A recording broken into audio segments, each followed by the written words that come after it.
منگنی کے سلسلے میں آپ لوگ سوچتے ہوں گے یہ منگنی کیا ہوتی ہے؟ شادی سے پہلے ایک انگیجمنٹ کا جو رسم ہے، اسلام میں اس کا کیا کانسیپٹ ہے، کیا تصور ہے، منگنی کیوں کرتے ہیں؟ اسلام میں ایک مسئلہ ہے، توجہ، کوئی مال میں خریدنے کے لیے گیا، مثال کے طور پر ایک قالین مجھے خریدنی تھی، میں نے صاحب مال سے یعنی دکان والے سے اس کی قیمت لگائی، اس نے کہا یہ 1000 روپے کی، ابھی ہماری بات چیت چل رہی ہے،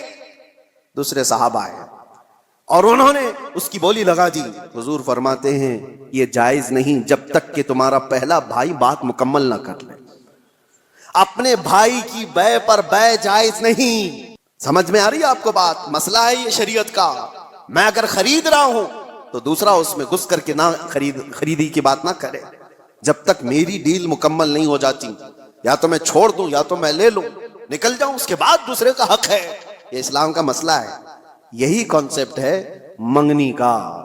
منگنی کیوں کی جاتی ہے؟ کسی لڑکی کو آپ نے دیکھا، پیغام نکاح بھیج دیا اور لڑکی نے قبول کر لیا، شادی ابھی نہیں ہوئی، اور یہ اعلان کیا جا رہا ہے، اللہ کے نبی صلی اللہ علیہ وسلم نے فرمایا تمہارے بھائی نے کسی لڑکی کو نکاح کا پیغام بھیج دیا ہے تو اپنے بھائی کے پیغام پر پھر کوئی دوسرا آدمی پیغام بھیج نہیں سکتا، حرام ہے اس کے لیے۔ اب وہ اس کو پوچھ نہیں سکتا، کیونکہ جب تک ان کی ڈیل مکمل نہ ہو جائے، یا تو ٹوٹ جائے، ختم ہو گئی کہ نہیں کرنا ہے شادی،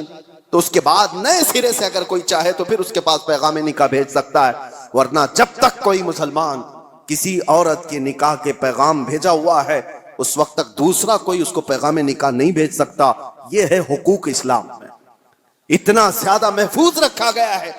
حیرت کی بات یہ ہے کہ مسلمان آج کم علم ہو گئے، جاہل ہو گئے، پڑھتے نہیں ہیں، ورنہ تمہارے دین میں اللہ تعالیٰ نے کوئی کمی نہیں رکھی، کوئی ایک ادنا سا شائبہ بھی نہیں ہے۔ یہ وہ دین ہے جس کی شروعات ہوتی ہے الف لام میم ذالک الکتاب لا ریب فیہ، یہ وہ عصمت والی کتاب ہے جس میں شک کی گنجائش ہی نہیں۔ آؤ میرے عزیزو، مصطفیٰ کریم صلی اللہ تعالیٰ علیہ وسلم کے قدموں میں اس دین سے بہتر دستور تمہیں کائنات میں کہیں نہیں ملے گا، اس سے بہتر زندگی تمہیں کہیں نہیں ملے گی۔ جانوروں والی زندگی یہاں نہیں ہے جو انسان کو آج فیشن کے نام پر اٹھا کر کے بازار کی زینت بنایا گیا ہے، بلکہ یہاں میں سچ بتاؤں لوگوں نے میٹل تو بنا کر ترقی کی ہوگی، ایروپلین تک بنایا ہوگا، کمپیوٹر بنایا ہوگا، موبائل بنایا ہوگا، لیکن مدینے کے تاجدار نے انسان بنائے ہیں۔